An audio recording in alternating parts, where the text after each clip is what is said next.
स्वागत है दोस्तों। आज हम बात करने वाले हैं Kaveri marine gas turbine engine के बारे में। जी हाँ दोस्तों, पहले हम gas turbine engine Russia Ukraine युद्ध के पहले हम यूक्रेन से लेते थे, पर दोस्तों रशिया यूक्रेन युद्ध के कारण हमें इस प्रकार का नुकसान हुआ है मरीन गैस टरबाइन इंजन के मामले में दोस्तों, इसलिए हमने हमारा इंजन डेवलप कर लिया है और उसका नाम कावेरी है। दोस्तों कावेरी मरीन गैस टरबाइन अपने समतुल्य से 25% अधिक शक्तिशाली है, यह बात DRDO के प्रमुख ने कही है। दोस्तों कावेरी मरीन गैस टरबाइन जिसे KMGT भी कहते हैं, यह भारत का पहला समुद्री गैस इंजन है जिसे 12 मेगावाट पर रेट किया गया है, जो 16 मेगावाट गैस टरबाइन जितना शक्तिशाली है, जिसे अंतर्राष्ट्रीय बाजार में बेचा जाता है। वी कामत रक्षा विभाग के सचिव R&D और अध्यक्ष DRDO ने दावा किया है और कामत सर ने कहा है कि KMGT ने भारतीय समुद्री परिस्थितियों में 12 मेगावाट रेटेड शक्ति का प्रदर्शन किया है, जो अंतर्राष्ट्रीय मानक वायुमंडलीय ISI स्थितियों के लगभग 16 मेगावाट के बराबर है। दोस्तों हमारे समुद्री परिस्थितियां अलग हैं और जो दूसरे देश हैं उनकी समुद्री परिस्थितियां अलग है। हमारे देश की समुद्री परिस्थितियों के अनुसार इसने 12 मेगावाट शक्ति दी है, और अगर यही इंजन हम दूसरे देश जैसे अमेरिका और NATO कंट्री के देश है उनके समुद्र में अगर हम कावेरी इंजन का उपयोग करें तो ये लगभग 16 मेगावाट शक्ति देगा। दोस्तों इस प्रकार हमारा इंजन बहुत ही मजबूत और ताकतवर इंजन है, और इसकी कोर में परिवर्तन करने के बाद इसने 12 मेगावाट शक्ति का प्रदर्शन किया है। दोस्तों पहले कावेरी इंजन इतनी मेगावाट नहीं दे पाता था, इस कारण से कावेरी इंजन का उपयोग नहीं हो पा रहा था, पर फिर हमारे भारतीय सरकार और प्राइवेट कंपनियों ने कहा कि हमारे को इंजन डेवलप करना पड़ेगा और हम यूक्रेन से अब गैस टरबाइन इंजन नहीं खरीद सकते, और हम अमेरिका से भी बहुत सारे इंजन जनरल इलेक्ट्रिक के खरीद रहे हैं। दोस्तों हम अमेरिका के जो तेजस एयरक्राफ्ट है उसके लिए F-04 तेजस इंजन खरीदा, और हम तेजस MK2 और MK के लिए F-414 इंजन खरीद रहे हैं अमेरिका से, और हम उसकी टेक्नोलॉजी ट्रांसफ़र भी बातचीत चल रही है कि हम अमेरिका से ये इंजन ट्रांसफ़र ऑफ टेक्नोलॉजी के तहत भारत में बनाया जाए, क्योंकि दोस्तों भारत को लगभग 2000 इंजनों की आवश्यकता है। मतलब total marine gas turbine engine और एयरक्राफ्ट के इंजन मिलाकर लगभग 2000 इंजन है, जो लगभग दोस्तों 2 दशक में भारत को ज़रूरत है। मतलब 20 साल में दोस्तों 2000 इंजनों की आवश्यकता है। अगर हम इतने इंजन दूसरे देशों से खरीदते हैं तो भारत को बहुत बड़ा नुकसान होगा, और यही ट्रांसफर ऑफ टेक्नोलॉजी के तहत हम 110 किलो न्यूटन के इंजन को भारत में ही डेवलप कर लेते हैं। तो हम इसकी कोर में परिवर्तन करके इसको गैस टरबाइन इंजन बना लेते हैं 110 किलो न्यूटन के इंजन को, तो हमारे विमान वाहक पोत, बड़े बड़े युद्ध पोत और विध्वंसक में आसानी से इस इंजन का उपयोग किया जा सकेगा। दोस्तों LM-1600 गैस टरबाइन जो कि F-404 टर्बोफैन विमान इंजन से प्राप्त होता है, अंतर्राष्ट्रीय मानक वायुमंडलीय ISI स्थितियों के तहत ये 13.75 मेगावाट रेटेड शक्ति देता है।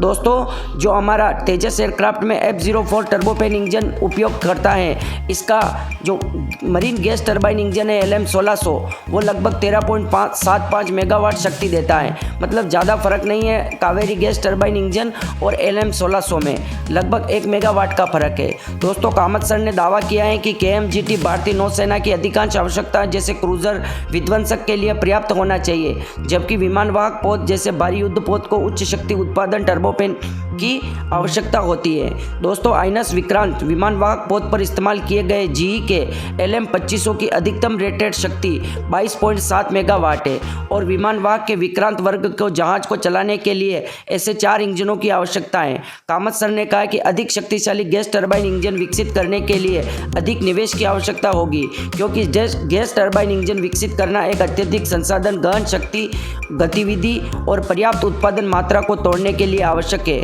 दोस्तों DRDO ने दिलचस्प रूप से 110 किलो न्यूटन इंजन के कोर का उपयोग करने की योजना बनाई है, जिसे वह MK कार्यक्रम के लिए, भविष्य के नौसेना कार्यक्रम के लिए समुद्री गैस टरबाइन इंजन के रूप में विकसित करने की योजना बना रहे हैं। लेकिन जैसा कि कहा है कि इसके लिए अलग परियोजना धन की आवश्यकता होगी। दोस्तों पहले हमारी भारतीय सरकार डेवलपमेंट रिसर्च के मामले में DRDO हो या GTRE हो, भारतीय कंपनियों को पैसा अधिक धन का निवेश नहीं किया जा सकता।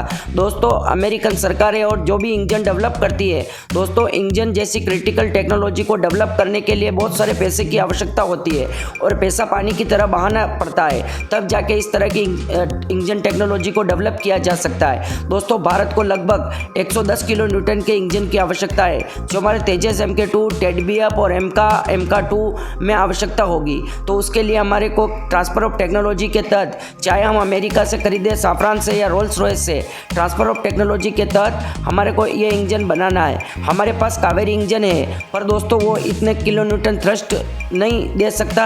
इस कारण से वो ज़्यादा से ज़्यादा हम उसकी कोर में परिवर्तन करें तो वो तेजस एयरक्राफ्ट में यूज़ किया जा सकता है। इसके अलावा टेडबीएफ और एमका और तेजस MK2 के लिए हमारे को 110 किलो न्यूटन के इंजन की आवश्यकता है और वो इंजन डेवलप करना ही पड़ेगा। दोस्तों ये इंजन अगर डेवलप कर लिया जाता है तो इसके बाद जो गैस टरबाइन इंजन उपयोग किया जाएगा वो दोस्तों अगर हम 110 किलो न्यूटन के इंजन को डेवलप कर लेते हैं तो हमारे लगभग 2000 इंजनों की आवश्यकता की पूर्ति हो जाएगी और हमारे को किसी देश के सामने हाथ फैलाने की ज़रूरत नहीं पड़ेगी। और भारत एक सुपर पावर के आगे बढ़ने के लिए भारत को इस तरह के इंजन की आवश्यकता है। दोस्तों आप सोच रहे होंगे कि भारत को सुपर पावर बनने के लिए इस तरह के इंजन की टेक्नोलॉजी की इतनी ज़रूरत है। जी हाँ दोस्तों, 2000 इंजन कोई मामूली बात नहीं होती है। अगर इतना पैसा हम दूसरे देशों को कमाने के लिए देंगे, अगर वही पैसा हमारे भारत में डेवलप करते हैं तो बड़े बड़े इंजन की प्लांट लग जाएंगे, इंजन की फैक्ट्रियाँ खुलेगी, हमारे लोगों को काम मिलेगा, उसके बाद टेक्नोलॉजी भी भारत के पास आएगी और हम एक्सपोर्ट कर पाएंगे।